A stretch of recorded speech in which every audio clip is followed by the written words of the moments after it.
হয়, মই বৰ্তমান উপস্থিত আছোঁ অসমৰ প্ৰথম চাহ খেতিয়ক তথা ভাৰতৰ স্বাধীনতা সংগ্ৰামৰ অন্যতম সেনানী শ্বহীদ মণিৰাম দেৱানৰ জন্মস্থানৰ ভেটি। এই জন্মস্থান ভেটিটো চাৰিং অঞ্চলৰ দুৱাপাৰ গাঁৱত অৱস্থিত হৈ আছে। কিন্তু অতি পৰিতাপৰ বিষয়, এতিয়াও এই ভেটিটোৱে কোনো সংৰক্ষণৰ ব্যৱস্থা ভেটিটোৰ নহ'ল। বিভিন্ন চৰকাৰ আহিল, বিভিন্ন প্ৰশাসনৰ মানুহ আহি গৈছে এই ভেটিটোলৈ, কিন্তু আজি কুপিত এই ভেটিটো কোনো সংৰক্ষণৰ ব্যৱস্থা হোৱা দেখা নগ'ল। আমি কেমেৰা পাৰ্চনক এই দৃশ্যাংশ আমি দেখুৱাবলৈ অনুৰোধ জনাইছোঁ। ইয়াতে মণিৰাম দেৱানে তেওঁ শৈশৱকাল পাৰ কৰিছিল। ইতিহাসে তেওঁক শ্ৰদ্ধাৰে সোঁৱৰণ কৰি আহিছে। আমি এই গাঁৱৰে এজন উদীয়মান যুৱক আমাৰ মাজত উপস্থিত আছে। আমি তেওঁৰ পৰা এই ভেটিটো আজি কুপিত কিয় সংৰক্ষণ নহ'ল, চৰকাৰে এই ক্ষেত্ৰত অৱহেলা কৰিছে নেকি, প্ৰশাসনৰ লগত তেওঁলোকে যোগাযোগ কৰিছেনে নাই, এই সকলোবিলাক আমি তেওঁৰ পৰা জানিব বিচাৰিম। বৰ্তমান ভেটিটো আপোনালোকে কিদৰে সংৰক্ষণ কৰিম বুলি ভাবিছে? আমি ভাবিছোঁ চৰকাৰে যদি এই ভেটিটো এখন শিশু উদ্যান বনাই দিয়ে, তেনেহ'লে ইয়াত স্থানীয় শিশুসকলৰ তথা অন্য শিশুসকলে ইয়াত উমলিব পাৰিব।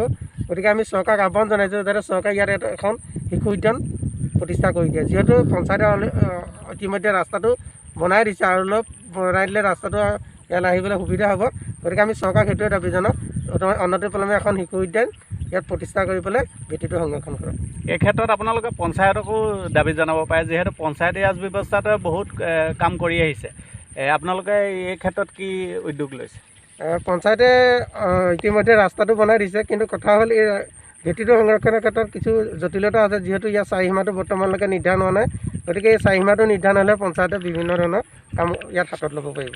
আৰু এই গাঁৱৰে এজন উদীয়মান যুৱক হিচাপে আপোনালোকৰ গাঁওবাসীয়ে এই মণিৰাম দেৱানৰ জন্ম ভেটিটোৰ সংৰক্ষণৰ ব্যৱস্থা ক্ষেত্ৰত কি পদক্ষেপ গ্ৰহণ কৰিছে?